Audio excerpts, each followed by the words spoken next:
The night a humble waitress offered refuge to 15 titans of industry during a blinding snowstorm changed everything. The following morning, her tiny, unassuming diner was besieged by 135 luxury vehicles, leaving the entire small town stunned into silence. Before this tale unfolds, I must ask for your support. Without your subscription, the fickle nature of the algorithm may forever keep us apart. Your comments and shares are the lifeline that ensures we stay connected.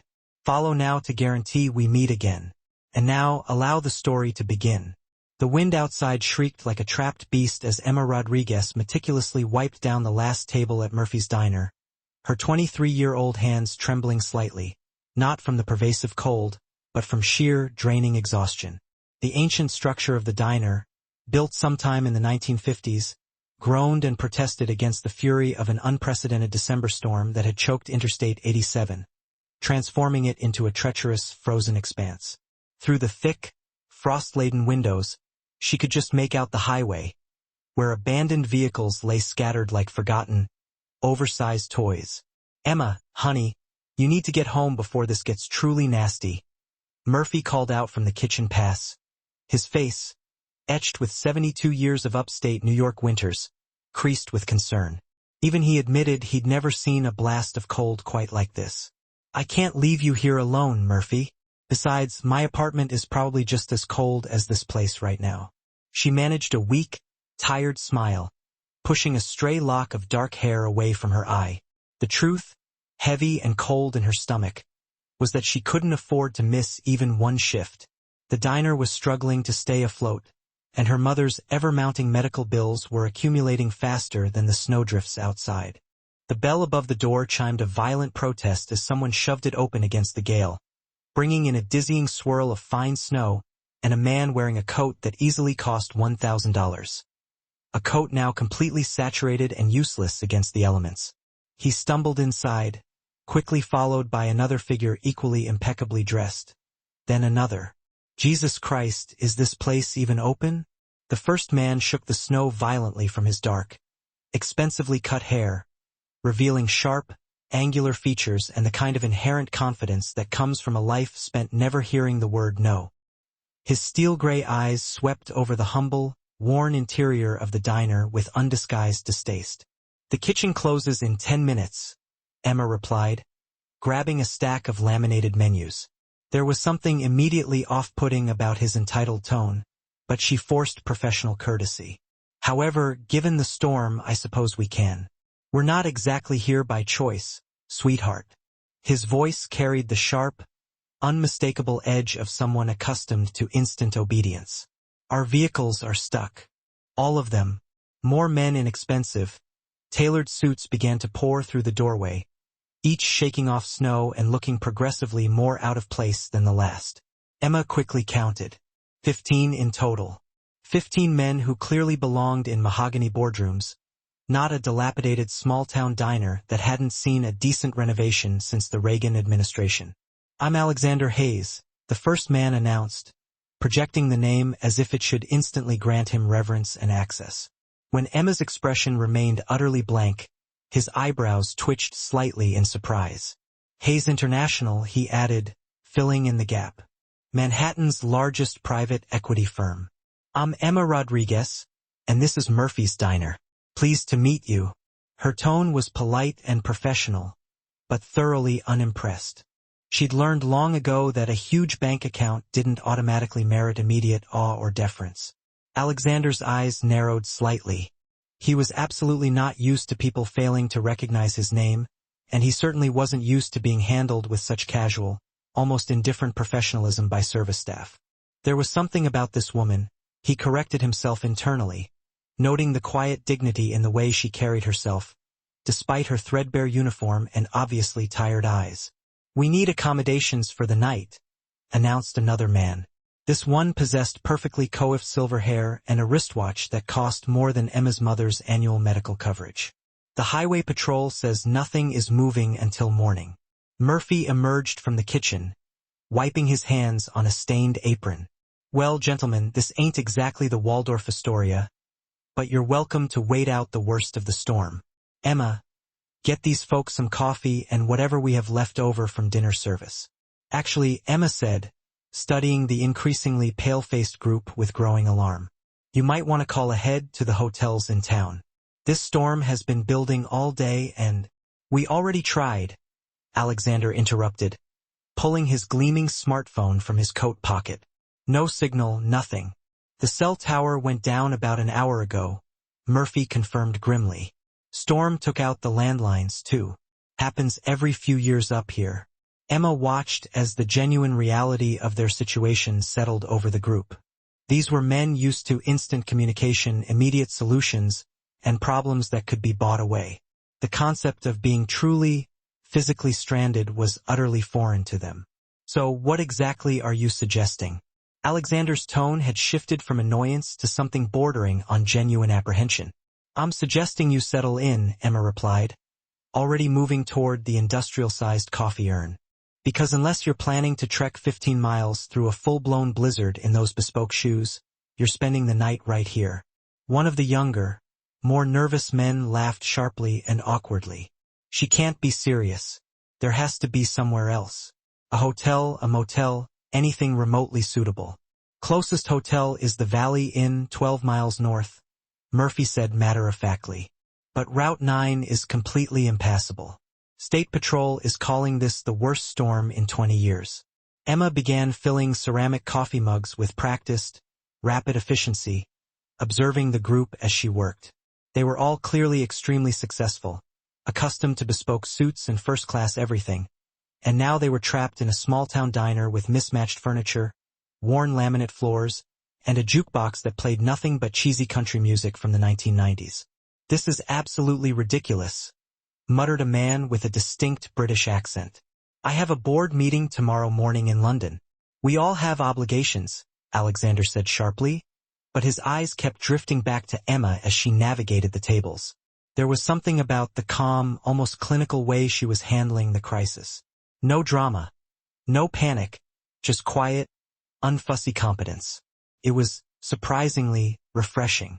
Coffee's fresh, Emma announced, setting down cups around the largest table. We have some leftover chili and grilled cheese sandwiches, and Murphy makes a truly mean apple pie.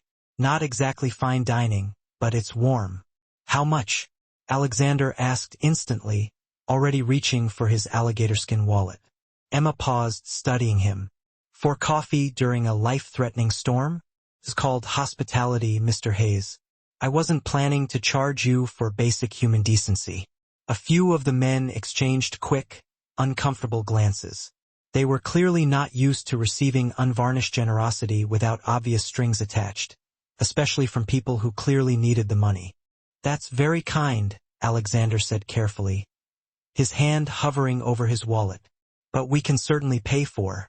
You can pay by not treating this place like it's beneath you, Emma replied evenly, meeting his intense gaze directly.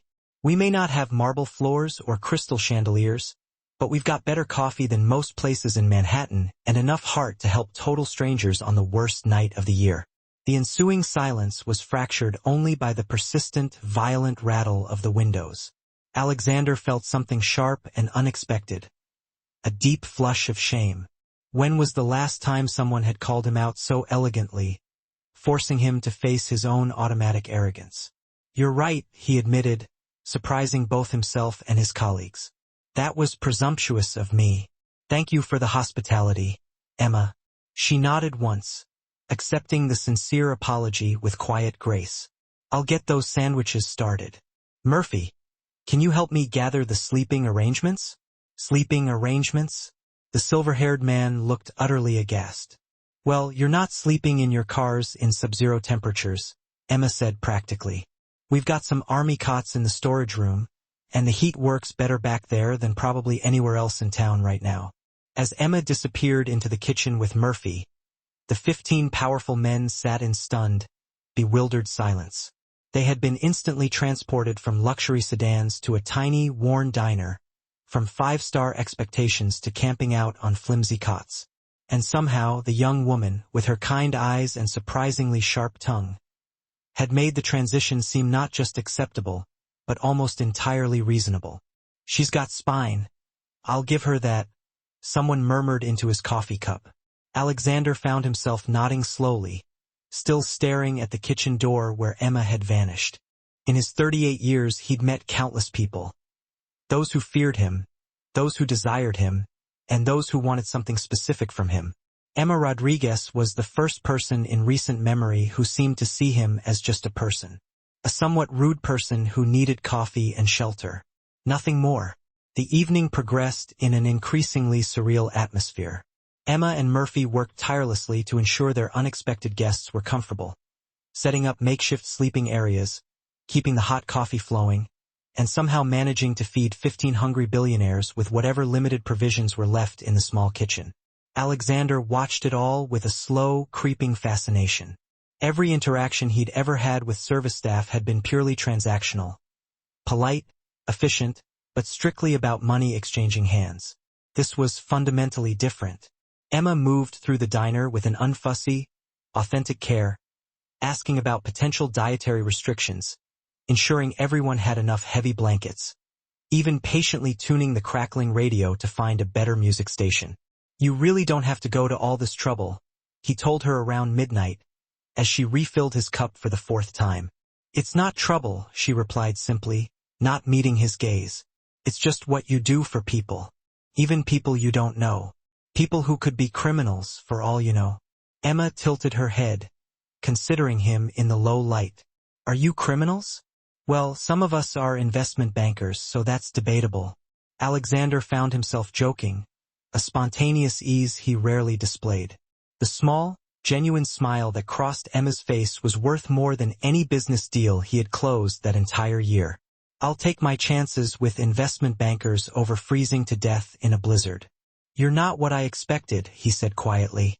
"And what exactly did you expect?" "I don't know. Someone more impressed. Intimidated. Most people, when they find out what I do, what I'm worth. Money doesn't change the fact that you're stuck in a snowstorm. Same as everyone else." Emma interrupted gently, cutting through his self-importance. "Tonight you're just Alexander. And you needed help. Everything else is just noise." Alexander stared at her for a long, reflective moment. When was the last time someone had used his first name without attaching some expectation or request to it? When was the last time he had been treated like just Alexander? "What about you?" he asked, the curiosity overwhelming him. "What's your story, Emma Rodriguez?" Something flickered across her face, too fast to interpret fully, but unmistakably guarded. "Not much of a story to tell. Born here, work here, trying to keep this place running. College." The single word college carried a subtle weight, suggesting a much more complex truth lay beneath the surface. "Boyfriend?" Emma's laugh was soft, but carried a definite, sharp edge of dismissal. "Do I look like I have time for complications like that?" Before Alexander could formulate a response, Murphy's booming voice sounded from across the diner. "Emma, the coffee pot's acting up again." "Duty calls," she said, already moving away. Alexander watched her go, noting the unconscious grace in her movements despite her obvious exhaustion. There was a story there, a deep, unresolved narrative. In his line of business, reading people was crucial to survival, and Emma Rodriguez had layers that intrigued him far more profoundly than they should have. The night wore on, and slowly the atmosphere shifted. These titans of industry, stripped of their usual power structures and comforts, began to talk to one another like actual human beings. Stories were shared, awkward jokes were made, and somewhere around 2 a.m. Emma found herself actually laughing at something the British investor said about his disastrous first day in New York. "You know," said David Chun, a tech mogul from Silicon Valley, rubbing his tired eyes, "this is genuinely the first genuine conversation I've had in months that wasn't exclusively about profit margins or stock prices." "That's because you're not in your usual environment," Emma observed, settling into a chair with her own hard-earned cup of coffee. "No personal assistants to filter everything, no agendas to follow, just people being people." "Very philosophical for 2 a.m., Alexander commented, but his tone was admiring rather than mocking. "Murphy says I think too much. Occupational hazard of the night shift." Emma's dark eyes met his across the scratched formica table. Lots of time to observe people when you're invisible to them. Service staff usually are to people like you. We're background noise. Part of the scenery. She wasn't bitter about it, just matter of fact. Alexander felt another uncomfortable stab of recognition. How many waitresses, cleaning crew, or receptionists had he walked past without truly seeing? How many Emmas had served him coffee without him ever noticing they were actual, complex people with private thoughts and aspirations? That's probably true, he admitted slowly, looking down into his cup. And probably wrong of us. Emma studied him with those dark, intelligent eyes. Probably. As the pre-dawn light approached and the storm finally began its slow, weary retreat, Emma made breakfast for all 15 men. Perfectly scrambled eggs, crispy bacon, toast, and the best, strongest coffee Alexander had ever tasted. The conversation had evolved throughout the night from polite, cautious small talk to genuine, if temporary, connection. Now, there was an easy camaraderie that felt completely surreal. This has been. Alexander struggled to find the right words as he prepared to gather his things and leave. Expensive, Emma suggested with a small, knowing smirk. Life-changing, he finished quite seriously. Emma's smile faltered slightly. She had seen that look before. Wealthy men who confusingly conflated overwhelming gratitude with romantic attraction, who mistook her professionalism and kindness for genuine availability. Well, I hope your drive back to the city is safe, Mr. Hayes. The formal address was deliberate, a firm reassertion of the professional boundary. Alexander felt the distance immediately and found himself unexpectedly disappointed. Alexander, he corrected her softly. After last night, I think we're past the formalities. Have a good life, Alexander, Emma said gently but firmly, already starting to stack the dirty plates. Alexander wanted to say something more, something that mattered, but the other men were already making for their cars. The storm had passed, the highway crews were beginning to clear the main roads, and reality was reasserting itself with unforgiving speed. He was a billionaire CEO, and she was a small-town waitress. What had transpired here was beautiful, intense, but fundamentally temporary, like the snow that would surely melt by afternoon. Except, as he walked to his car, Alexander couldn't shake the visceral feeling that he was leaving something profoundly important behind. 3 weeks later, Emma was still trying to fully process the catastrophic upheaval of her life. The morning immediately after the storm, when precisely 135 luxury cars had descended upon Murphy's diner, she'd briefly thought she was hallucinating from sheer exhaustion. Reporters, aggressive photographers, and a stream of curiosity seekers had followed, instantly transforming her quiet workplace into a frenzy of chaos. Murphy's diner had gone explosively viral overnight. Billionaire's blizzard was trending worldwide, and everyone wanted to know about the angel waitress who had opened her doors to the stranded moguls. The sudden, enormous influx of business should have been an unqualified blessing, but Emma felt increasingly overwhelmed by the unrelenting media attention and the endless queue of customers. "Order up," Murphy called, sliding plates across the pass. His arthritis had been bothering him more lately, and Emma worried deeply about how he was managing to keep up with the sudden, massive increase in demand. Coming. Emma grabbed the plates, deftly navigating through the cramped, crowded diner. Just a month ago, their biggest rush was the slow Sunday post-church crowd. Now they had lines stretching out the door and people desperately requesting reservations for a place that had never, ever taken reservations. The bell chimed, and Emma glanced up from taking an order, her breath instantly catching in her throat as she recognized the man in the expensive, meticulously tailored overcoat. Alexander Hayes stood in the doorway, looking as confident and perfectly put together as he had 3 weeks prior, but something in his expression was subtly different. Less arrogant, perhaps, more hesitant and uncertain. "Mr. Hayes," she said politely, immediately finishing with her current table before approaching him. "Back for more of that life-changing coffee?" Something like that. His smile was tentative, bordering on nervous. "Actually, I was hoping we could talk." "I'm working," Emma replied, not unkindly, but clearly and instantly setting a professional boundary. "But if you'd like a table, I can seat you." Alexander glanced around the packed diner, noting how every single conversation had abruptly ceased the moment he walked in. People were staring, many not subtly, brazenly taking pictures with their phones. Perhaps somewhere more private. Emma's expression cooled perceptibly. This is a diner, not a private club. If you want privacy, there's probably somewhere more your speed down in Manhattan. That came out wrong, Alexander said quickly, running a hand through his dark hair. I meant the attention. It must be difficult for you, all this sudden fame. Emma studied his face intently, searching for any sign of the condescension she had grown numb to from customers who'd seen her story on the news. Instead, she found what looked like genuine, deeply felt concern.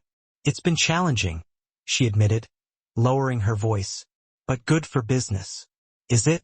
Alexander gestured toward a corner booth that had just miraculously cleared. 5 minutes, please. Against her better judgment, Emma nodded.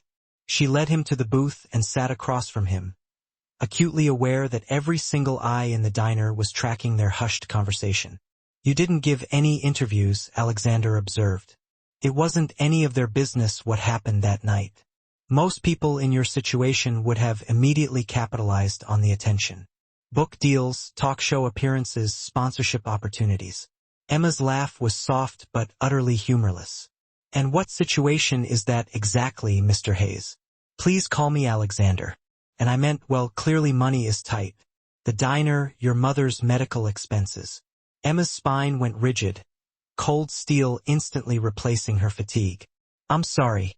What did you just say? Alexander instantly realized the magnitude of his mistake. In his world, running background checks, conducting deep-dive financial assessments, and obtaining full profiles were standard procedure before any meaningful interaction.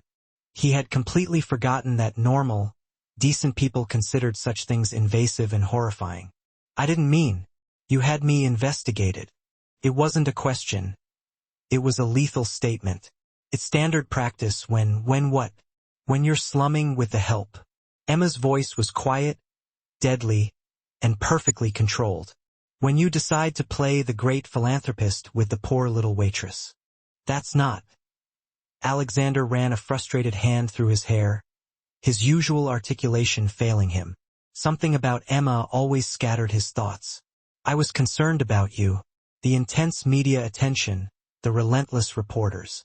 I wanted to make absolutely sure you were okay. So, you invaded my privacy instead of just asking me how I was?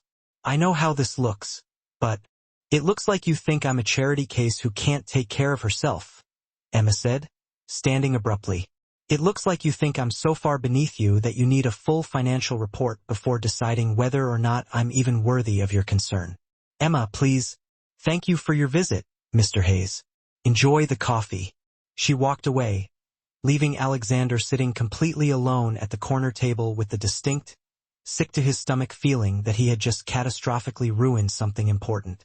From behind the kitchen pass, Murphy watched the interaction with sharp, knowing eyes. He'd seen plenty of wealthy folks come through over the decades, usually either genuinely lost or briefly slumming, but he had also seen the way Alexander had looked at Emma that night during the storm, like a man seeing authentic sunlight for the very first time. Strike out? Murphy asked plainly when Alexander approached the counter to pay. Completely, Alexander admitted, rubbing his temples in frustration. I wanted to help her, and instead, I profoundly insulted her. Help her with what exactly? Alexander gestured vaguely. The medical bills, the diner's finances. It wouldn't be difficult to. Son, let me stop you right there, Murphy interrupted, placing a hand on the counter. Emma's got more pride than most folks have money. You want to help her? Treat her like an equal, not a problem to be solved with cash. I don't understand. Murphy studied Alexander with sharp, penetrating eyes that had witnessed decades of predictable human nature. You're used to buying your way out of every problem. You can't buy your way into her trust. Then how do I fix this? You don't fix it. You earn it. Murphy poured himself a cup of coffee. That girl's been hurt before by men who thought money made them inherently better than her. Prove you're different. How? That's for you to figure out. But I'll tell you this much. Emma's got a degree from Columbia University in international business and speaks 4 languages fluently. She's working here because sometimes life kicks you hard when you're down, not because she can't do better. Alexander felt like he'd been physically punched in the stomach. Columbia. For languages. International business. The woman he had been unconsciously condescending to was probably more educated and capable than half his entire board of directors. Why didn't she say anything? Would you? Murphy challenged, his voice quiet but serious. When every single stranger automatically assumes you're stupid because you're serving them coffee. When showing you're vastly overqualified for your job just makes people uncomfortable and defensive. Alexander left the diner with his head spinning. Emma Rodriguez was an intricate, profound puzzle he couldn't solve with either money or corporate power, and for the first time in years, he found himself genuinely, compellingly intrigued by another person. Meanwhile, Emma was in the kitchen, aggressively scouring an already spotless grill. "You okay, honey?" Murphy asked gently, knowing the answer. "Fine," Emma replied curtly, then sighed, defeated. "I hate that he had me investigated, Murphy. I hate that he thinks I need rescuing. Maybe he thinks he needs rescuing." Emma looked up, surprised. "What do you mean by that?" 30 years I've been watching people, Emma. That boy's got everything money can buy and nothing money can't. You think he drove 2 hours in a storm, then drove 2 hours back 3 weeks later, just to check on the diner's business? He feels guilty. Rich man's conscience acting up after seeing how the other half lives. Maybe, or maybe for the first time in his entire life, someone treated him like a human being instead of a bank account, and he simply can't stop thinking about it. Emma considered this, remembering the vulnerable way Alexander had looked during the storm, not arrogant or demanding, but almost desolate, like someone who had forgotten what genuine connection felt like. The intensity of that connection felt like. "It's irrelevant," she stated, her voice sharp with a practiced dismissal. "People of his world don't marry, date, or even linger with people from mine. That is simply not the trajectory of reality." Murphy listened, leaning on the counter, polishing a clean mug. "Oh, honey," he said with a soft, knowing smile. "You've seen a lot of things in your young life, but let me tell you, sometimes the world takes great pleasure in rewriting the rules just when you think you have the script memorized." Emma wanted desperately to believe that, to cling to the romantic notion of cosmic intervention, but the hard, cynical lessons of her recent life had taught her to be relentlessly practical about fairy tales. Billionaires did not spontaneously abandon their high society orbits for small-town waitresses, regardless of how often Hollywood perpetuated the lie. They sought brief, exotic adventures, then inevitably retreated to their appropriate partners and their appropriate worlds. Yet, she couldn't deny that Alexander Hayes had somehow managed to breach her defenses. The sight of him looking genuinely mortified when she challenged his inherent arrogance, the way he had confessed his assumptions instead of aggressively defending them, it was utterly disarming. In her long experience, powerful men never offered unreserved apologies for anything. Still, she'd painfully learned that excessive contemplation of what-ifs was a self-destructive luxury. She had tangible responsibilities. Rent, crushing medical bills, and a fragmented life she was determined to piece back together. Romance, particularly with someone whose reality existed on a parallel, unreachable plane, was a debt she simply could not afford. What Emma didn't know was that just 200 meters south, Alexander Hayes was experiencing an inverse mirror of her exact thoughts. He had constructed his colossal empire on an almost supernatural ability to read people, to calculate their desires, and to predict their next strategic move. But every established certainty he held about human nature had been profoundly destabilized by one night trapped in a snowdrift, and by a diner waitress who dispensed uncomfortable truth with the morning coffee. For the first time in 15 years, Alexander Hayes found his professional focus fractured by persistent thoughts of a non-business entity. And for the first time in his calculated adult life, he had absolutely no blueprint for how to handle the situation. The arrival of the package occurred mid-morning on a brisk Thursday, delivered by a tight-faced courier whose sleek uniform and pressed demeanor suggested he'd never ventured further north than 57th Street. Emma signed the electronic pad, a growing unease settling in her stomach as she noted the heavy, expensive cream paper of the box and the minimalist return address. Hayes International, Manhattan.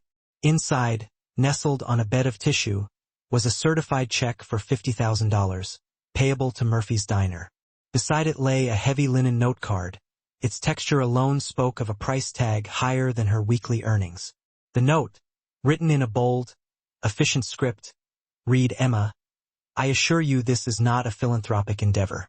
Consider it comprehensive payment for the invaluable services provided during the recent inclement weather, coupled with substantial compensation for the considerable business disruption our unexpected delegation caused your establishment. Please accept this transaction in the objective spirit in which it is presented. Alexander, V.S. I have been contemplating your comments concerning the equitable treatment of individuals. You were correct. I am committed to learning." Emma stared at the check, the bold numerals shimmering under the diner's fluorescent light, for a full, paralyzed minute before walking directly into the kitchen. "Murphy, we have a significant problem." She showed him the check and the concisely worded note. Murphy whistled low under his breath. "Well, that's certainly a dramatically generous gesture. It's an insult wrapped in an exorbitant price tag," Emma declared, throwing the note onto the stainless steel counter. "He believes he can purchase absolution, or perhaps just by my silence." "Or," Murphy suggested, leaning in to reread the crisp paper, "maybe he's trying to demonstrate that the lesson stuck. He went to a lot of trouble to frame this as a business expense, not charity. $50,000 for a few hours of terrible coffee and lukewarm sandwiches? Come on, Murphy. That is exactly how high-end charity looks when the privileged need a fleeting moment of self-congratulation." Emma was still simmering with righteous anger when the phone rang 2 hours later. "Murphy's Diner. This is Emma speaking. Please, don't disconnect." Alexander's voice was immediate, raw, lacking the customary polish of his corporate life. "I know you sent the money, and I know your kind thinks every problem has a fiscal solution," Emma retorted coolly. "But forgiveness, Mr. Hayes, is not for sale. That is not what this is about." "Then enlighten me." The silence thickened, broken only by the faint roar of distant city traffic. She imagined him in the back of a luxury SUV, juggling her call between 7-figure deals, treating this contact as just another item to manage. "I cannot stop thinking about that night," Alexander confessed finally, his voice dropping an octave, sounding suddenly vulnerable. "Not because of the storm or the logistics, but because of you. The way you extended kindness, to me, to us, with zero expectation of reciprocation. You treated me like a person worth helping. So you hired a private investigator to find out why I wasn't asking for money?"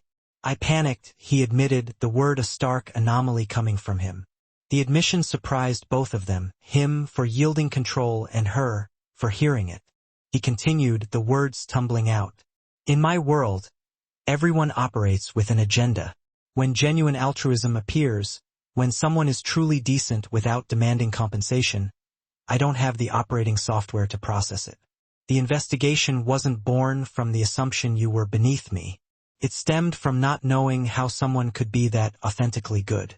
Emma found herself gripping the phone so tightly her knuckles whitened. There was a resonance in his tone she hadn't anticipated. A genuine vulnerability, a real hint of uncertainty. "The check is not about charity," Alexander continued, his voice regaining some strength. "It is about respect. You provided a service that night that went far beyond mere food and shelter. You reminded 15 jaded businessmen what human decency looks like. That is intrinsically worth more than $50,000, but it is the measurable form of compensation I can offer. You could have just said thank you. I tried to. You walked away because I treated you like an anthropological curiosity instead of a human being. You're right. Again." Alexander's short laugh was strangely rueful.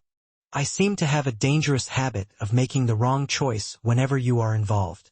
Despite herself, Emma felt the heat of her anger softening into a frustrated warmth. "Why does it matter what I think of you?" "I don't know," Alexander answered honestly, the confusion clear in his tone. "That's what's driving me to distraction." Emma closed her eyes, feeling a profoundly dangerous emotion stirring in her chest. Hope, the very feeling she had sworn she could not afford. "Mr. Hayes." "Alexander, please." Alexander, I cannot cash this check. Why not? Because accepting money from you fundamentally alters the dynamic between us. It makes this about debt and obligation instead of... She trailed off, horrified by the realization that she was about to confess far more than she intended. Instead of what? Instead of whatever this confounding conversation actually is. Alexander was silent for a prolonged moment. Then don't cash it. But do not return it either. Keep it. Use it as insurance for your mother's medical expenses, for the diner renovations, for whatever necessity arises. There are absolutely no strings attached. There are always strings attached to this kind of money. Not this time. Emma desperately wanted to believe him, but every hard-won lesson of her life warned her that men like Alexander Hayes did not forfeit $50,000 without a profound expectation. What do you truly want from me? She pressed, needing clarity in the chaos he created. Honestly, I want to take you to dinner. Somewhere elegant, where we can have a real conversation without the clatter of plates, the glare of reporters, or the complications of a crisis. I work nights. Lunch then. Or coffee. Or simply a walk through Central Park. I just want to see you again, without the overwhelming sense that I am fundamentally disappointing you. The sheer, unvarnished honesty in his plea nearly shattered her resistance. Why? Because in 38 years, Emma, you are the singular person who made me genuinely want to be better than the man I currently am. Her heart performed a painful, dangerous flip. This was precisely the kind of intoxicating delusion that had led to disaster before. The belief that she possessed the power to redeem or change a powerful man, that she was special enough to warrant the colossal effort. Alexander, she whispered, forcing a tone of caution. You know nothing about the real me. Not the waitress, not the overnight saint the newspapers invented. If you knew the truth, then tell me. It isn't that simple. Why not? The truth was that Emma Rodriguez had once been Emma Elizabeth Ashford, the expected heiress to a vast global hotel fortune. The truth was that she had fled Manhattan 3 years prior after discovering not only her fiancé's profound betrayal, but also the theft perpetrated by her family's closest business partner. The truth was that she worked at Murphy's Diner not merely to survive, but to disappear from the predatory world that had systematically dismantled her life. The ultimate truth? If Alexander Hayes knew her identity, he would realize that the woman he was so intensely pursuing was the very woman whose family empire he had helped shatter when his firm backed Jonathan Ashford's hostile takeover of Ashford International 3 years ago. Emma, are you still there? I'm here, she managed, her voice thin. Alexander, this is complicated in ways you simply cannot imagine. Then help me understand. I can't. Not yet. Maybe not ever. What if I'm willing to wait? The question hung between them like a fragile rope bridge. One Emma wasn't sure she possessed the courage to cross. Part of her yearned to tell him everything, the sweeping saga of her identity, of how their lives had been unknowingly intertwined long before that stormy night. But another part, the part that had learned survival through self-preservation, knew instinctively that some bridges burned you alive the moment you attempted the passage. I need time, she said finally. Time I can give you. Pressure I can't seem to stop myself from applying. Alexander's laugh was brittle and self-deprecating. Fair warning. I am not very adept at wanting things I cannot have, and I am even worse at being wanted for the wrong reasons. What would the right reasons be? Emma closed her eyes, recalling the piercing, non-judgmental intensity of his gaze during the storm. He hadn't looked at her like a project or a conquest, but like someone he was genuinely happy to know. Figure that out and perhaps we can talk. After she hung up, Emma stared at the check for a long time.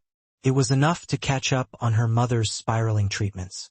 Enough to fund the desperately needed updates to Murphy's failing equipment. Enough to allow her to breathe a little easier for the first time in 3 years. But accepting it felt simultaneously like accepting something else entirely, a form of connection she was utterly unprepared for. Murphy found her 20 minutes later, still gazing at the check as if it held a poisonous secret. What are you going to do? I don't know, Emma admitted. Taking the money feels fundamentally wrong, yet we desperately need it. Not taking it feels like pride getting in the way of sheer practicality. What does your gut tell you? Emma's gut told her that Alexander Hayes was a gravitational hazard to her painstakingly reconstructed peace of mind. Her gut told her that no matter how disarmingly sincere he sounded, getting involved with him would guarantee a spectacular and devastating heartbreak. Her gut also whispered that she was already more involved than she wanted to acknowledge. My gut tells me I'm in deep trouble either way. Murphy nodded, his gaze distant. My Sarah, God rest her soul, always said after 50 years of marriage, the cardinal error people make is assuming they can accurately predict the trajectory of any story involving love or money. This is not a love story, Murphy, isn't it? He countered, his eyes twinkling with mischief. A powerful man drives for 2 hours through miserable conditions just to issue an apology for a conversation that went poorly. He sends an extravagant sum he knows you won't accept, simply to prove he listened to your critique. That sounds like the volatile opening chapter of something. Or perhaps the blueprint for a disaster. Sometimes they are the same thing, Murphy agreed with a philosophical shrug. The vital question, Emma, is this: are you going to let fear dictate your next choice? Or are you going to see what happens when you allow a person the chance to surprise you? Emma looked out the window at the December sky, which had finally cleared to a deep, brilliant blue after weeks of punishing gray. The actual snowstorm had passed, but she felt profoundly stuck in the middle of a relational tempest. Only this time, the weather wasn't the force threatening to uproot her life. What if he hurts me? She whispered. What if he doesn't? Murphy countered gently. That evening, Emma made a decision.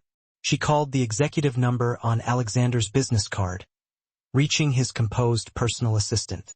This is Emma Rodriguez. Please inform Mr. Hayes that I will keep the check in trust for the diner. But I will not deposit it unless we reach a point of absolute, genuine necessity. She paused, gathering her nerve. And tell him if he still wants to have lunch sometime, he can call me.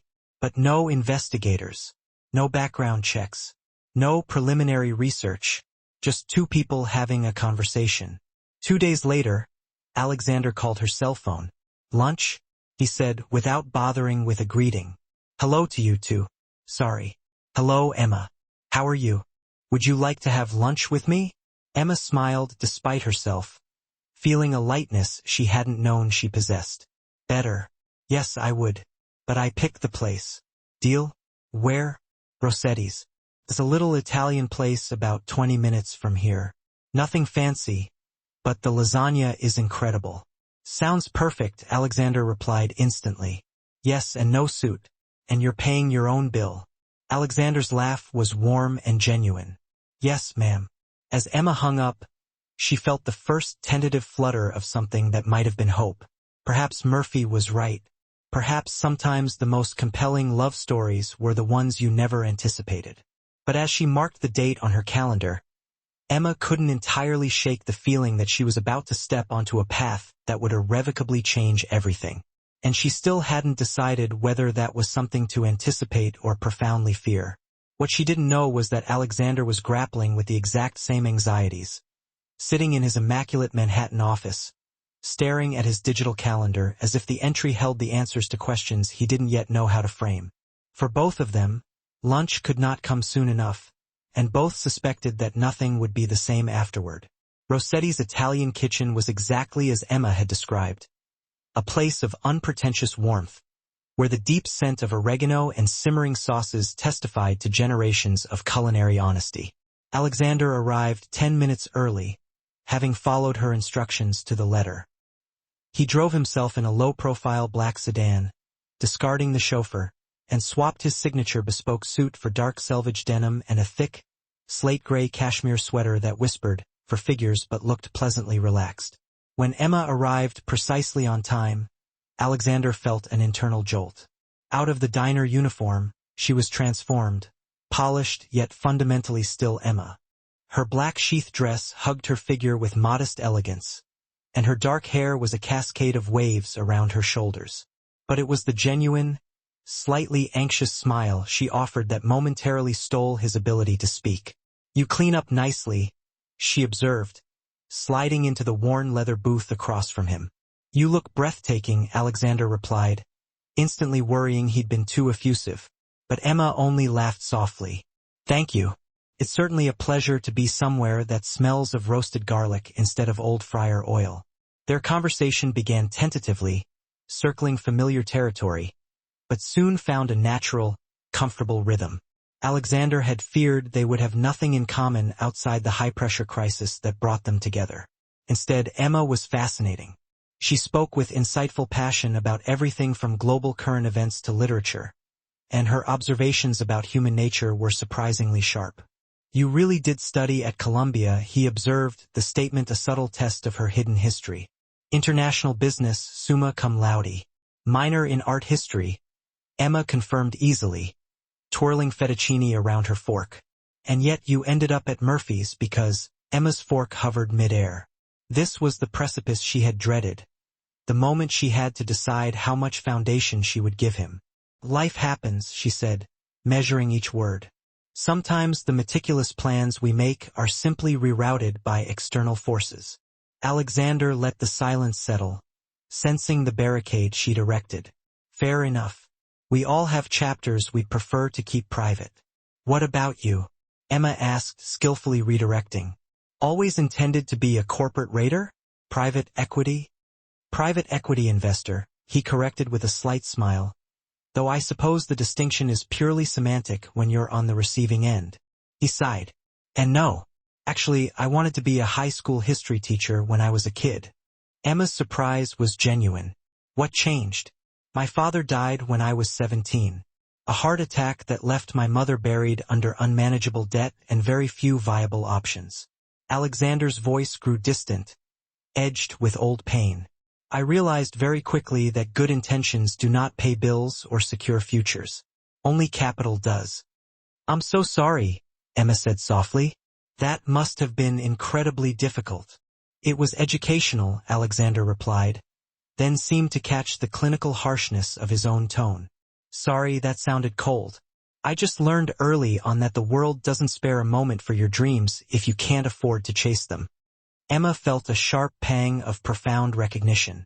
How many times had she repeated that exact mantra over the last 3 years?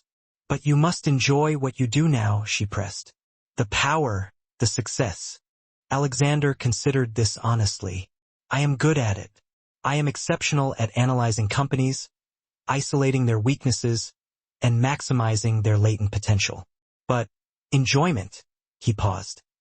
"Until recently, I'd forgotten there was supposed to be a difference between being good at something and enjoying life."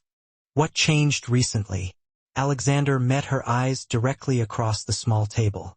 "I met someone who reminded me there is more to existence than quarterly profit margins." The intensity of his gaze made Emma's cheeks instantly warm. She looked down at her plate, suddenly fascinated by the texture of her lasagna. "Alexander," she said carefully, "what are you looking for here with me? I mean, honestly, I have absolutely no idea."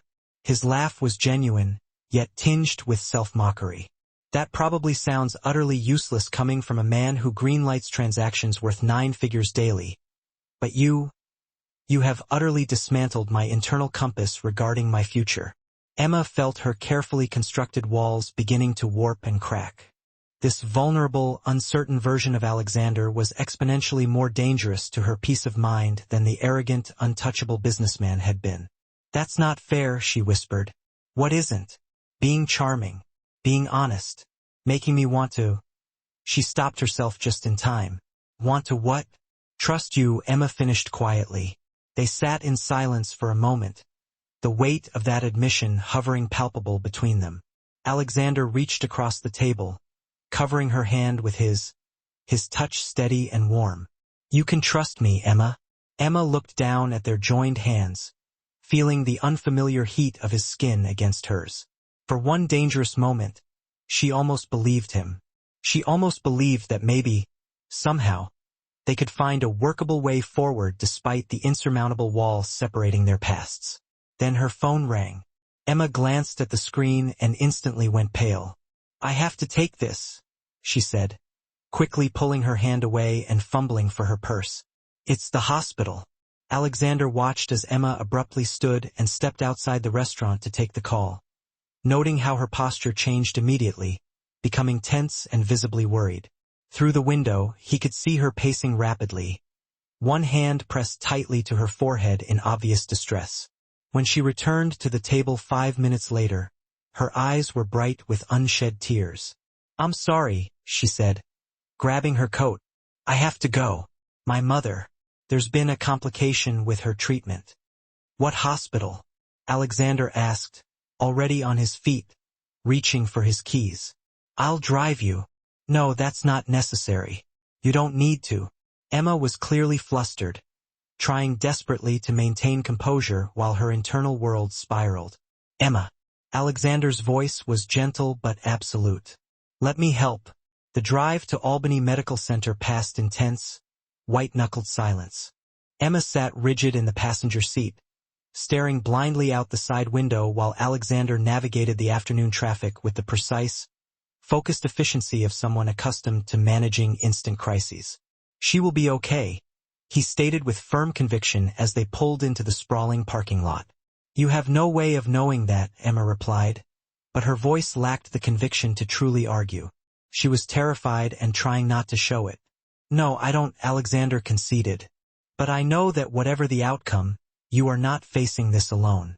Emma looked at him, truly looked, and saw something in his expression that tightened her chest painfully. Concern, yes, but also something deeper, something that looked profoundly like genuine, unqualified care. At the hospital, Emma was quickly whisked away by medical staff and nurses, leaving Alexander alone in the sterile, fluorescent-lit waiting room with only his thoughts for company. He'd meant what he said about her not facing this alone. But as he sat among the hard, cold chairs and generic medical posters, he realized with stark clarity he had no right to make such profound promises.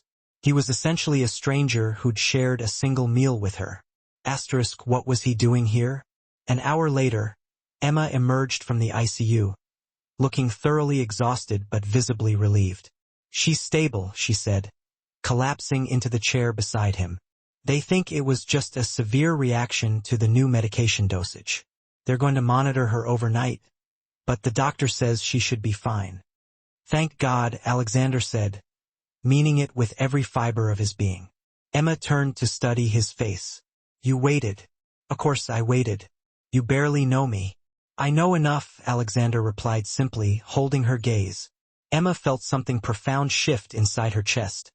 A high, ancient wall she had carefully maintained beginning its agonizing collapse. This man, who could have been anywhere negotiating the fate of continents, had spent 2 hours in a bleak hospital waiting room for someone he barely knew, simply because she had needed the steady presence of a human anchor. "Alexander," she began, the word laced with nascent trust. She stopped abruptly as she noticed a new figure approaching them. The man was tall, impeccably tailored, with striking silver hair, and radiated the effortless, entitled confidence that came from a lifetime spent in extreme privilege. He looked intensely familiar, though Emma couldn't immediately place him. Alexander Hayes. The man paused before them, his smile cold and deeply proprietary. What a genuinely fascinating coincidence. Alexander's entire posture shifted, becoming instantly rigid and defensive. Jonathan. The name hit Emma like a physical blow, simultaneously snapping the familiarity into crushing clarity. Jonathan Ashford, her former fiancé, the ruthless man who had betrayed her family and orchestrated the systematic destruction of everything she had ever loved. "Emma Elizabeth Ashford," Jonathan drawled, his voice saturated with cruel, leisurely satisfaction. "Or have we settled on Rodriguez these days? How tragically provincial." Alexander swiveled his head between them, his confusion quickly morphing into palpable dread. "You two are acquainted?" "Oh, we are intimately acquainted," Jonathan corrected smoothly, focusing his malice entirely on Emma. "Emma and I were set to marry 3 years ago, just before her father's ill-advised business choices resulted in the spectacular implosion of the Ashford Empire. Of course, she chose to disappear like a common coward rather than face the inevitable consequences of her own lineage." "That is not what occurred," Emma stated, her voice unnaturally quiet but terrifyingly steady. "Isn't it?" Jonathan challenged, his eyes glittering. "Tell me, my dear." "Emma, Have you informed Mr. Hayes about your little secret? About who you really are? Alexander was looking at Emma now, and she could feel the cold dread tightening in her stomach. She watched the questions forming in his usually guarded eyes, the logical pieces of the puzzle clicking together in a sequence that she knew would utterly destroy everything they had tentatively built. Emma Elizabeth Ashford, Alexander pronounced slowly, the name heavy with realization. His voice was flat, containing a dangerous quietness. Ashford International. The very same, Jonathan confirmed. His voice laced with the oily satisfaction of a predator. He stepped closer to Alexander, savoring the moment of revelation. Though I doubt she's mentioned that particular family connection, or the fact that you, my dear Alexander, were instrumental in helping me acquire her father's company 3 years ago. The silence that followed was suffocating, a vacuum of sound where air should have been. It roared in Emma's ears. Emma watched as Alexander's face cycled through a painful, rapid-fire sequence of emotions. Initial shock, a terrible dawning recognition, and finally, settling on something raw and agonizing that looked precisely like betrayal. You knew, he said to Emma, his voice a strained filament of sound, barely above a whisper. You knew who I was, what I'd done, and you never said anything. Alexander, I can explain. Can you? Jonathan interrupted, clearly basking in the delicious drama he had orchestrated. Can you explain how you've been lying to him from the moment you met, playing the innocent waitress when you're actually the privileged princess who couldn't handle losing her silver spoon? That's enough, Alexander cut in sharply, his protective instincts, raw and primal, overriding the shock that still held him captive. He took a half-step toward Emma, but the irreparable damage was done. Emma could see it crystallized in the depth of Alexander's eyes. The fragile, hard-won trust they'd been meticulously building was instantly shattered into a million pieces. He was looking at her like she was a complete stranger, a dangerous anomaly he didn't recognize. I need some air, Emma managed quietly, the words feeling foreign and thin in her mouth. She didn't wait for either man to respond, simply turning and walking away, focusing on the nearest exit sign. The instinct to flee was overwhelming.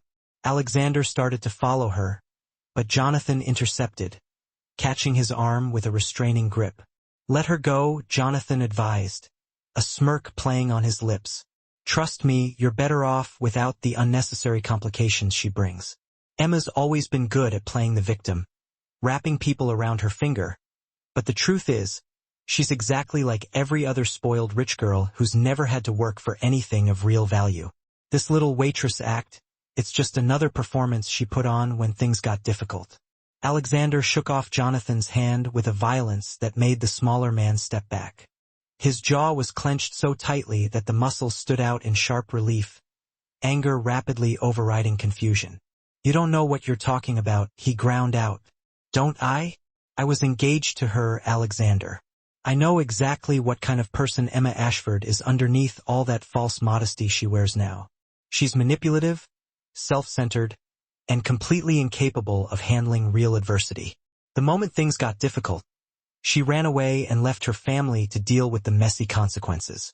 And you had nothing to do with creating that mess, did you? Alexander's voice dripped with skepticism. Jonathan's triumphant smile faltered slightly, replaced by a calculating look. Business is business. If Richard Ashford couldn't handle the competition, Alexander's voice was dangerously quiet, cutting through the corridor noise like a razor blade. Is that what we're calling fraud now? I have no idea what you're implying, Jonathan sputtered, trying to regain his composure. But I'm not implying anything. I'm stating facts. Facts that I should have looked into more carefully 3 years ago before I let a snake like you advise me.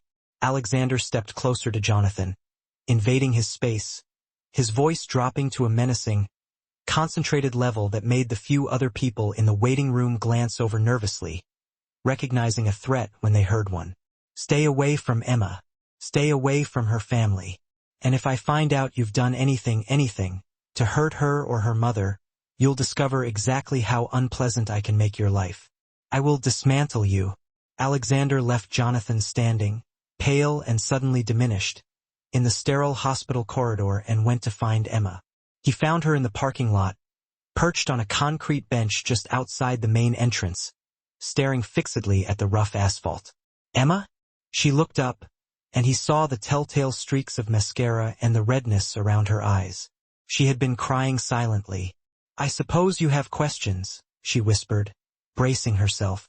"Just one," Alexander said, sitting beside her, leaving just enough space between them to respect the chasm Jonathan had just torn open. "Why didn't you tell me?" Emma was quiet for a long, painful moment, pulling her coat tighter around herself as if she were cold. "Because I was afraid of exactly this," she finally confessed, her voice thick with residual tears. "That you'd look at me differently. That you'd think I'd been using you or lying to you or playing some kind of elaborate game." "Were you?" "No." The word was immediate and fiercely honest. "Alexander, that night at the diner when you walked in, I had no idea who you were. Yes, I recognized your name when you introduced yourself, but I didn't connect it to what happened to my family until later. And by then I was already what?" he prompted gently. "Already falling for you," Emma whispered, the admission costing her dearly. Alexander felt something tight and cold in his chest loosen slightly, a fraction of the pressure easing. "Emma, look at me." She slowly raised her eyes to his, and he could see all the fear and vulnerability she'd been desperately trying to hide behind her waitress apron and her quiet composure. "I don't care who you used to be," he said quietly, his gaze steady and unwavering. "I don't care about your family's money, or your connections, or any of that history.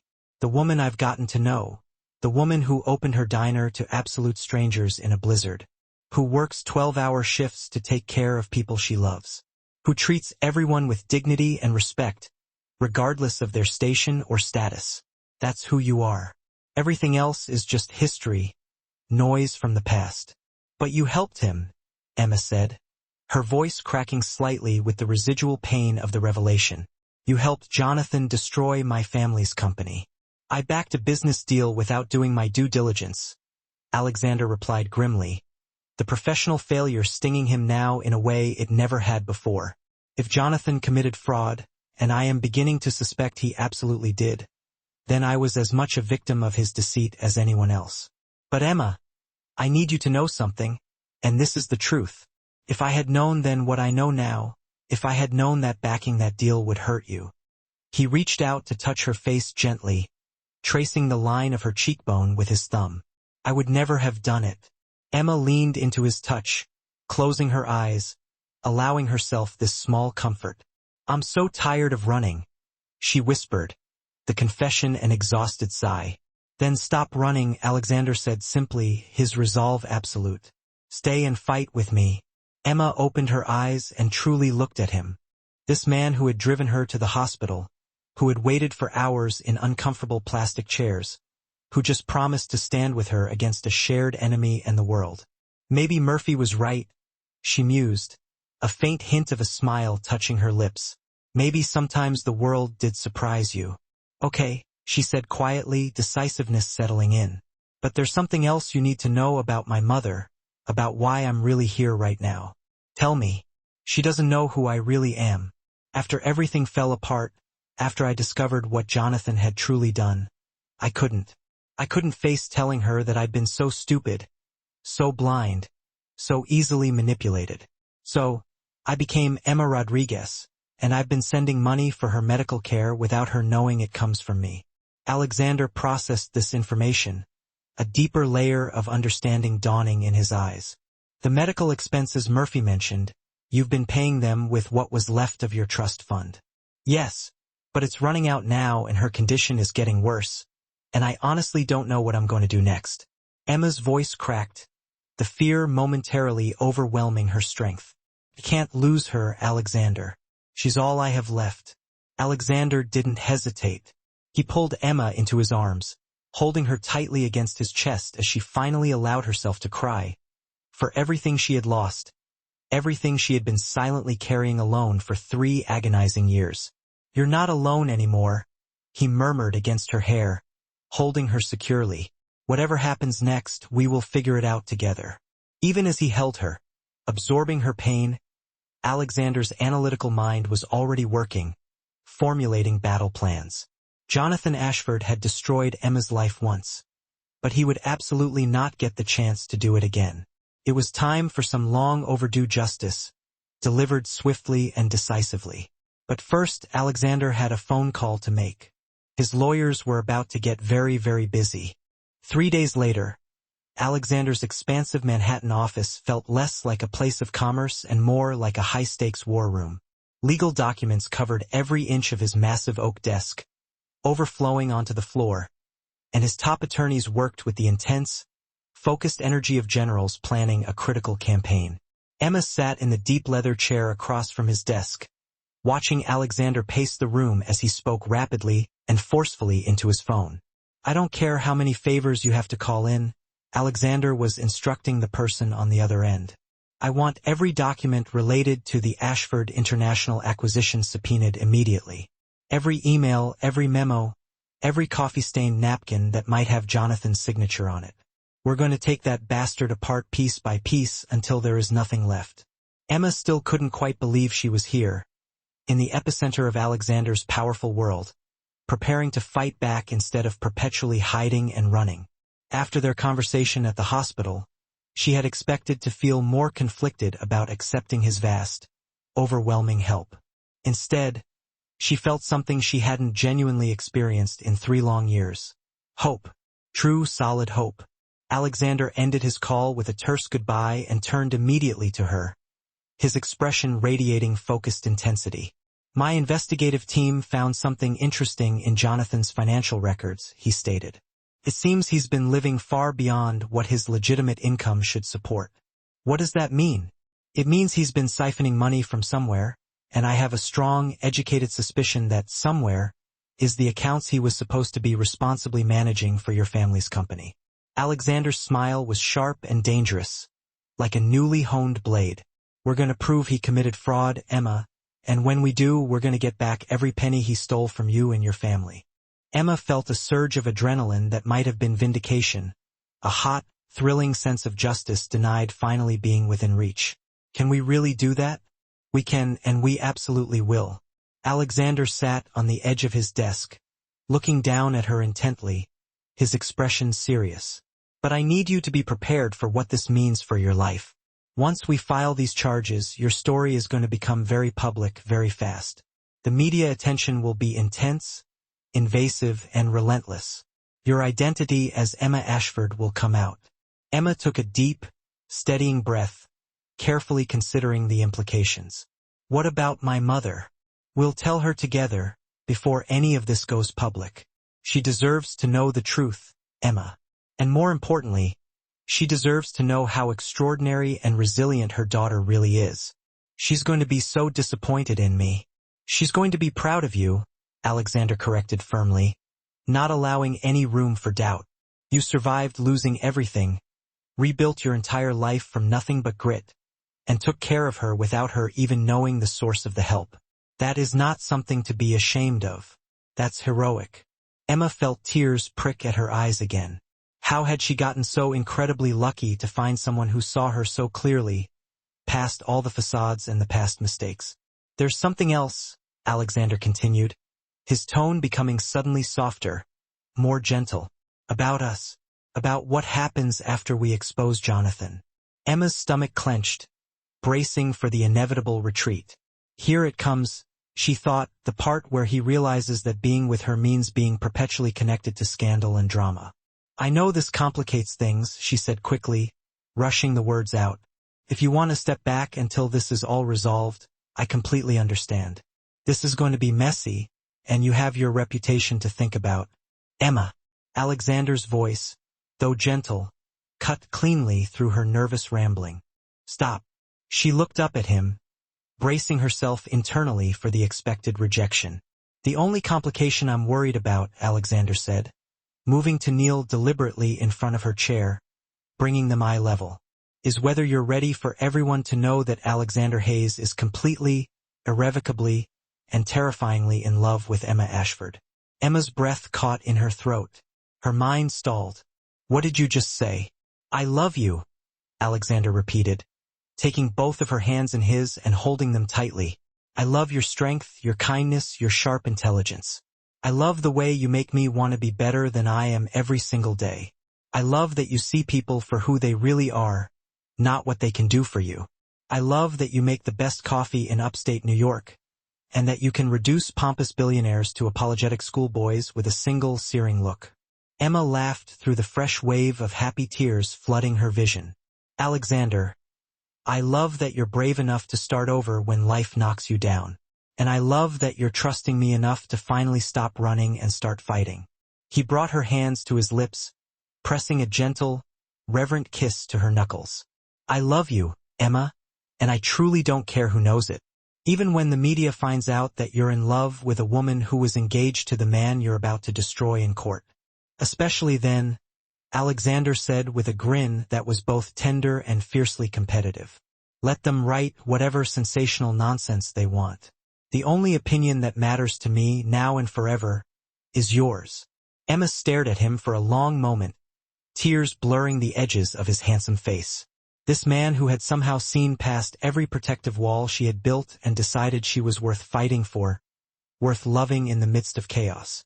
I love you, too, she whispered, the most honest truth she had spoken in years.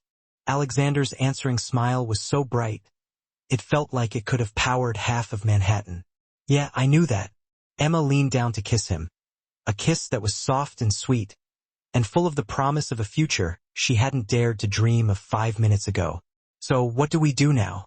Now, Alexander said, standing and pulling her up with him, his hands firm on her waist. Now we go destroy Jonathan Ashford together. The confrontation took place 2 days later in the largest conference room of Alexander's prestigious law firm, surrounded by enough legal firepower to level a small city. Jonathan arrived with his own team of attorneys, initially confident and smug, clearly expecting this to be nothing more than a routine, frustrating intimidation session. His confidence faltered the moment he saw Emma sitting calmly at the table right beside Alexander, no longer the broken, defeated woman he had encountered days earlier at the hospital. Emma, he said, his tone manufactured and falsely warm. I'm surprised to see you here. I thought you'd learn to avoid situations above your current station. Careful, Jonathan, Alexander said quietly, his tone icy. My lawyers are recording everything said in this room. Jonathan's smile tightened, dissolving into a strained expression. I'm simply concerned about an old friend. Emma, surely you don't believe whatever fabricated story Alexander has been telling you about our business arrangement? Your father's company failed because he made poor, outdated decisions, not because of any impropriety on my part. Is that what you call embezzling $7 million from the employee pension fund? Emma asked calmly, her voice steady and perfectly level despite the swirling turmoil inside her. The silence that followed was immediate and total. Jonathan's face went instantly white, and his expensive, well-dressed lawyers began frantically whispering among themselves, sudden panic radiating from their side of the table. I have no idea what you're talking about, Jonathan tried to deny, but the denial lacked its earlier arrogant conviction. Alexander slid a thick, meticulously organized folder across the vast mahogany table. Inside were bank records, email correspondences, and expertly forged documents. We have everything, Jonathan, Alexander stated, pushing the folder within his reach. Every illegal transfer, every falsified report, every lie you told to cover your tracks over the last 3 years. Jonathan opened the folder with shaking hands, his complexion growing paler and more ashen with each damning page he quickly scanned. This is fabricated. You can't prove any of this. We can, and we have, one of Alexander's senior attorneys said smoothly, the words carrying the finality of a judge's ruling. The FBI is very interested in these documents, Mr. Ashford. They'll be contacting you later today. You destroyed my family, Emma said, her voice steady now, focused by years of accumulated pain and resentment. You destroyed people's retirement funds, their life savings. For what? To fund your inflated lifestyle? To buy more expensive, unnecessary toys? Jonathan's polished mask finally, completely slipped, revealing the desperate, cornered man beneath. You have no idea what it was like being engaged to the Princess of Ashford International while having to scrape by on my meager salary. Everyone expected me to be wealthy, to be worthy of you. I needed that money to keep up the facade. You needed it? Emma's laugh was brittle and bitter, full of disillusionment. Jonathan, I never cared about money. I cared about honesty, loyalty, love. Things you apparently never understood the true value of. You say that now, but you were different then. You lived in a world where money was just always there. You never had to worry about it. And now I do, Emma replied, meeting his desperate gaze unflinchingly. I've been working as a waitress for 3 years, Jonathan. I've lived paycheck to paycheck, worried about mounting bills, made decisions based on what I could afford instead of what I wanted. And you know what? I'm happier now than I ever was with you. Jonathan's gaze shifted venomously to Alexander, his expression becoming vicious and full of spite. And you think he's different? You think Alexander Hayes gives a damn about anything other than profit margins? He's using you, Emma. Once the novelty wears off, once he gets bored of playing the heroic savior, he'll discard you just like you did to me. Alexander's voice was dangerously quiet, resonating with controlled fury. The difference, Jonathan, is that I actually love her. Not her money, not her faded connections, not what she can do for my public image. I love her. You barely know her. I know enough, Alexander replied, echoing the profound words he'd spoken to Emma weeks ago. I know she's brave and kind and strong enough to rebuild her entire life from nothing. I know she's loyal enough to take care of her mother for years without expecting gratitude or recognition. I know she's forgiving enough to serve coffee to strangers in a storm, even strangers who might have unknowingly hurt her family. Jonathan looked between them, seeing the undeniable truth and resolute devotion in their intertwined expressions. His shoulders slumped in total defeat. The FBI will be here in less than an hour, Alexander continued, leaning forward. You have 2 choices. You can cooperate fully, return the stolen funds immediately, and hope the system grants you some measure of leniency, or you can continue lying and face the full, devastating consequences of what you've done. If I cooperate, Jonathan asked quietly, the fight completely drained out of him, what happens to me?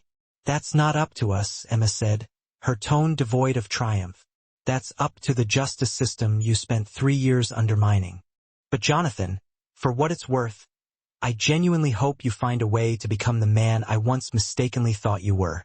Even in her moment of absolute triumph and long-awaited vindication, Emma couldn't help but show a flash of compassion for the pathetic figure before her. It was, Alexander thought, one of the many core reasons he loved her so completely.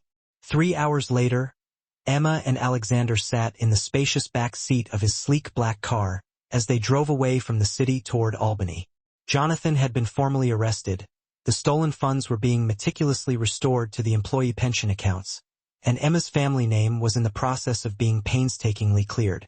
It should have felt like a massive celebration of vindication, but Emma mostly just felt bone-deep tired. How are you doing?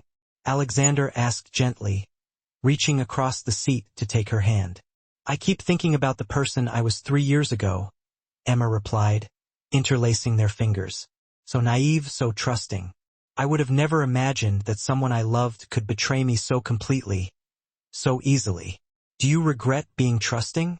Emma considered this question deeply, looking out at the blurring landscape of the upstate highway. No, she decided.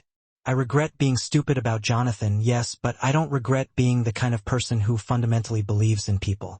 That's what eventually led me to trust you, after all. Alexander brought her hand to his lips, kissing her knuckles slowly. Speaking of trusting me, there's something I want to ask you right now. What? Alexander reached into his jacket pocket and pulled out a small, dark velvet box. Emma's heart seemed to stop mid-beat, time freezing around them in the quiet car. I know this is fast, he said quickly, rushing the words out, his own voice tight with nerves. I know we've only known each other for a few short weeks, and I know we're literally in the middle of ongoing legal proceedings and intense media attention and general chaos.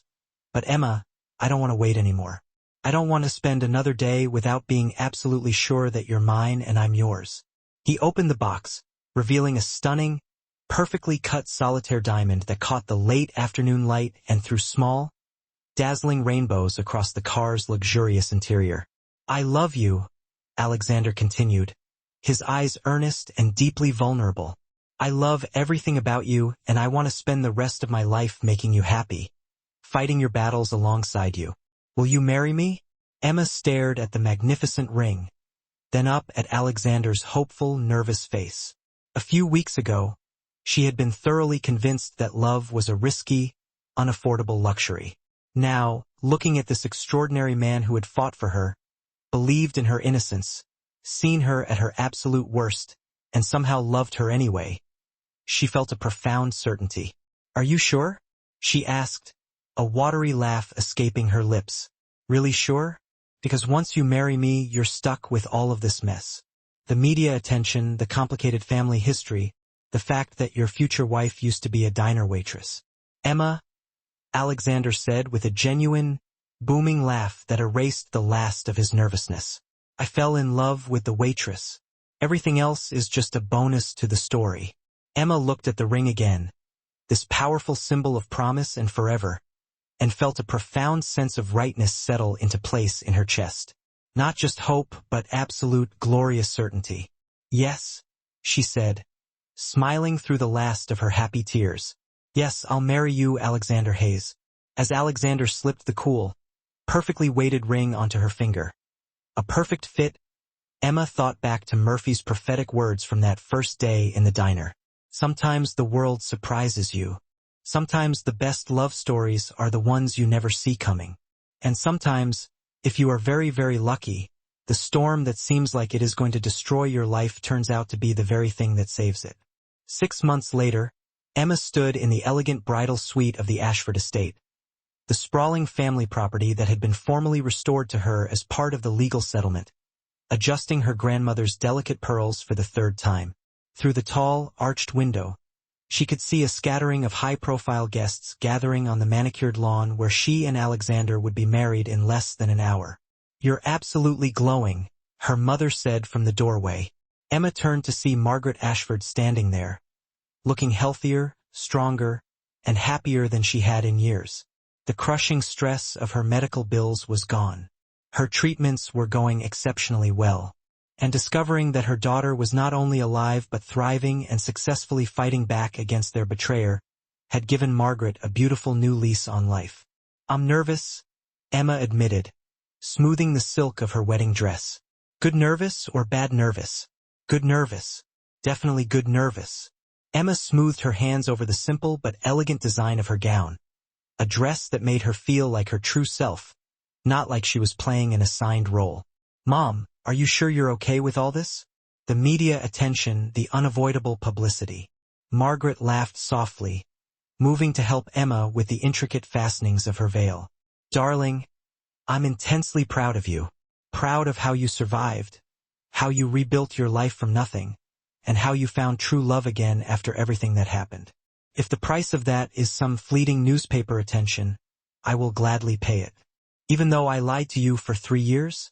You protected me," Margaret corrected gently, cupping Emma's cheek. "There's a crucial difference, Emma. And now, I get to see my daughter marry a wonderful man who clearly adores her. Right here in the garden where she played as a child. I'd say things worked out exactly as they were supposed to." A firm, gentle knock at the door interrupted their quiet moment. "Come in," Emma called out. Murphy entered, looking incredibly distinguished and slightly uncomfortable in his perfectly rented tuxedo. Alexander had insisted that Murphy, the man who had sheltered and supported her when she had nothing, walk Emma down the aisle, and Emma couldn't imagine anyone else in that role. "Ready, kiddo?" Murphy asked, his eyes shining with paternal pride. His eyes shining brightly with the unshed moisture of powerful emotion. "Ready?" Emma confirmed, her voice a steady balm of peace, as she took his offered arm. The ceremony itself unfolded as a cherished, beautiful blur. A rapid succession of perfect, incandescent moments. Emma's college friends, artists and journalists who had flown in from various corners of the globe, mingled seamlessly with Alexander's high-powered business associates, creating a gathering that was as unlikely as it was genuinely harmonious. The press, thankfully, was contained and respectful, held back by an imposing security detail, and for once, Emma not only tolerated the attention, she welcomed it. Let the world witness this genuine, undeniable joy. Let them see exactly how happy she was. Alexander waited at the altar, looking devastatingly handsome in a perfectly tailored black tuxedo. A sharp, uncompromising silhouette, but it was the raw, unguarded expression on his face when he first caught sight of her walking toward him that sent Emma's heart racing into overdrive. It was a look compounded of wonder, profound love, and something bordering on utter amazement, as if he still couldn't quite reconcile this beautiful, real woman with the dream he'd been chasing. "You are breathtaking," he whispered the words, thick with reverence, the moment she finally reached his side. "You're not bad yourself?" Emma shot back, her classic low-key humor breaking the tension and drawing a relieved, genuine laugh from him. The ceremony was concise and deeply personal, officiated by a judge who had long been a close friend of Margaret's. When the time came for them to exchange vows, Emma and Alexander had chosen to set aside tradition and speak from the heart, writing their own declarations. "Emma," Alexander began, his voice surprisingly steady, despite the overwhelming emotion visible in his eyes, those striking blue eyes that now held a depth she knew intimately. "3 months ago, I was certain I knew the definitive blueprint for my life. It was built on pillars of success, power, and absolute control over my environment. Then you served me coffee in the middle of a catastrophic snowstorm and patiently, persistently, reminded me that the most essential things in life, true joy, true connection, can neither be bought, controlled, nor meticulously planned for. You taught me, with quiet certainty, that genuine kindness is the ultimate strength, that true vulnerability is the highest form of courage, and that love, our love, is the singular investment that guarantees endless, beautiful dividends." Emma felt the sting of hot tears threatening, quickly suppressed, as Alexander continued, his promise expanding. "You have transformed me into a better man, not by trying to change who I was, but simply because you inspired me to want to change myself. You have shown me what it means to fight fiercely for something that truly matters, to protect the people you cherish, and to build a life based on something far deeper than just relentless ambition. I promise today to love you, to support you steadfastly, and to make you laugh every single day for the rest of our lives. And I promise I will always remember that the single luckiest thing that ever happened to me was being stranded in a blizzard." Emma delicately dabbed at her eyes with the small, lace-edged handkerchief Murphy had sternly insisted she carry, then took Alexander's strong hands in her own. "Alexander," she began, her own voice finding its strength, "6 months ago, I was absolutely convinced that my life had essentially ended, that I had exhausted my meager share of happiness and was destined to spend the rest of my days hiding away from a world that had seemingly betrayed me. Then you walked into my diner, arrogant, unnecessarily demanding, and utterly out of place in that $1,000 suit, and somehow, you saw something in me that I had long forgotten even existed." Alexander's answering smile was soft, reassuring, and profoundly encouraging. "You never tried to rescue me, nor did you presume to fix me. Instead, you stood right beside me, providing quiet strength while I rediscovered how to fight for myself. You have shown me that love is not about desperately seeking someone to complete you. It is about finding the one person who makes you relentlessly want to be the finest, most honest version of yourself. You have given me back my courage, my hope, and my fervent faith in happy endings." Emma's voice grew clearer, ringing with conviction as she spoke her final promises. "I promise to love you not only when life is easy and bright, but most importantly, when it is hard and demanding. I promise to be your unwavering partner in building something beautiful together, whether that manifests as a global business, a bustling family, or merely the most excellent, comforting cup of coffee known to man. And I promise to never let you forget that sometimes, the absolute best things happen when you are brave enough to step far outside your comfort zone and offer genuine help to a stranger caught in a storm. By the power vested in me by the state of New York," the judge announced with a beaming smile, "I now pronounce you husband and wife. Alexander, you may kiss your bride." Alexander gently cupped Emma's face in his hands, his touch reverent and deeply protective. I love you, Mrs. Hayes, he murmured against her skin. I love you too, Mr. Hayes, Emma replied. Their kiss was sweet, tender, and saturated with the profound promise of their future. When they broke apart to the overwhelming sound of applause and fervent cheering, Emma felt an unadulterated burst of happiness that threatened to physically lift her heart right out of her chest. The reception was held in the expansive garden, transformed into a magical space by thousands of twinkling string lights that turned the early evening air into shimmering gold. Emma and Alexander's first dance was to Etta James's timeless classic, At Last. As they swayed slowly together, completely wrapped up in one another, Emma marveled at the sheer perfection of how their bodies, their souls, and their lives now fit. So, Alexander murmured huskily into her ear, tightening his hold. Any lingering regrets about marrying the man who, technically, helped ruin your family fortune? Well, Emma replied thoughtfully, leaning back just enough to meet his gaze. You did make quite an impressive and thorough case for yourself, restoring my inheritance, completely clearing my family name, and, let's not forget, putting my despicable ex-fiancé into federal prison. You really do know how to woo a girl. I had very good motivation, Alexander countered with a warm smile, spinning her gently under the canopy of lights. Speaking of which, I have something else for you. He reached into the inner pocket of his tuxedo jacket and pulled out a crisp, heavy envelope. A little wedding present. Emma opened it to find legal documents. The official transfer of ownership for Murphy's Diner, now solely in her name, along with a meticulously detailed business plan for expanding the restaurant into a regional chain. Alexander, this is truly too much, she whispered, her voice thick with emotion. It is not nearly enough, he interrupted, his eyes serious. Emma, that diner is not just where we met. It is where you showed me what true hospitality looks like, and what genuine, uncalculated kindness can accomplish in the hardest times. I want to help you turn that foundation into something immense. Something that can employ people from the community you cherish and serve families for generations to come.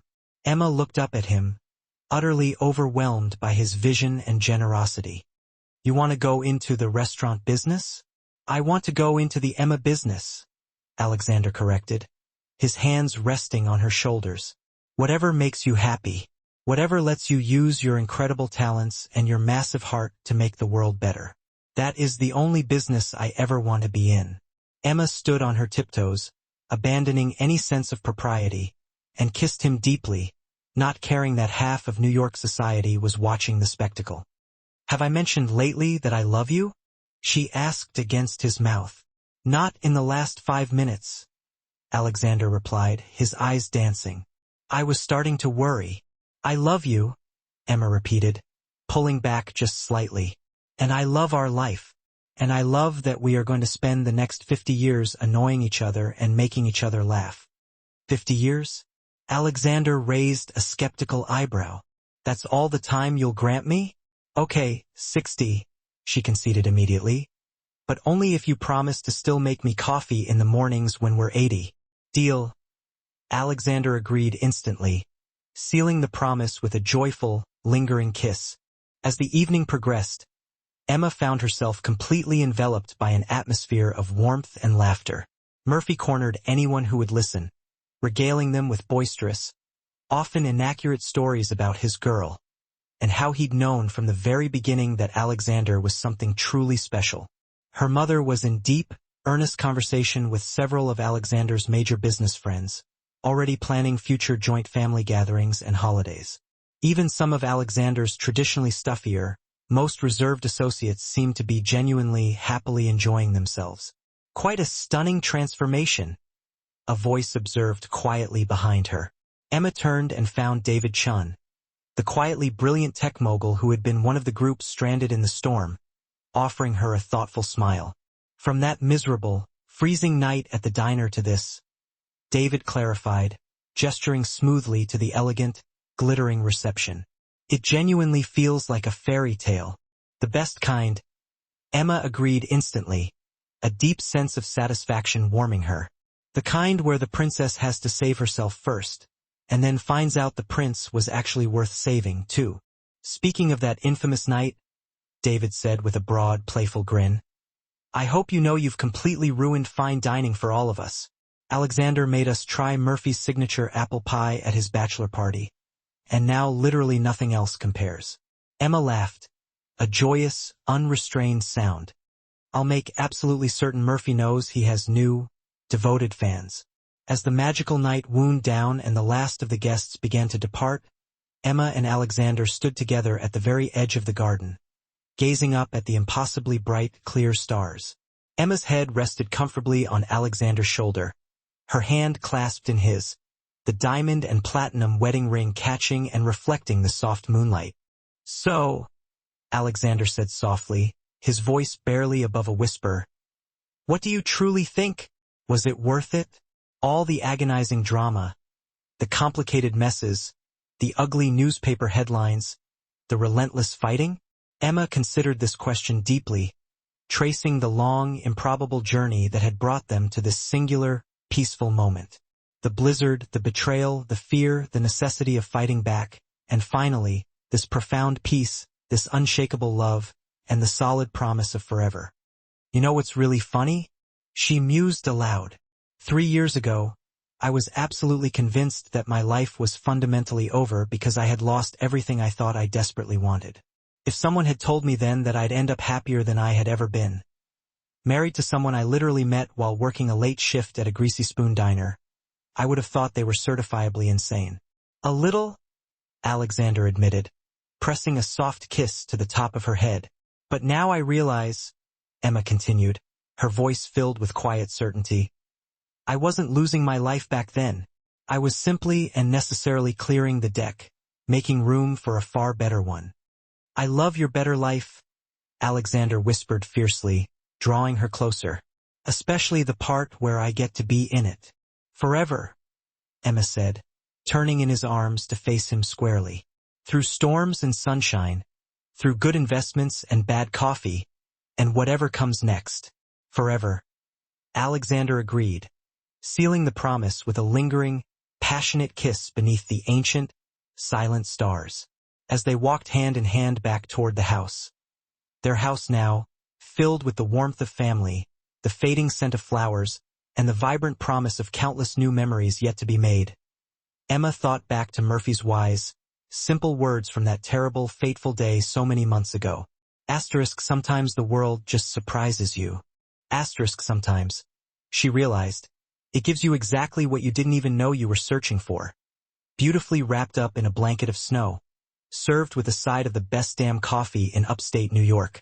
And sometimes, if you are profoundly and incredibly lucky, it grants you a love story that began with nothing more than a stranded stranger in a blinding storm and ends right here, with forever.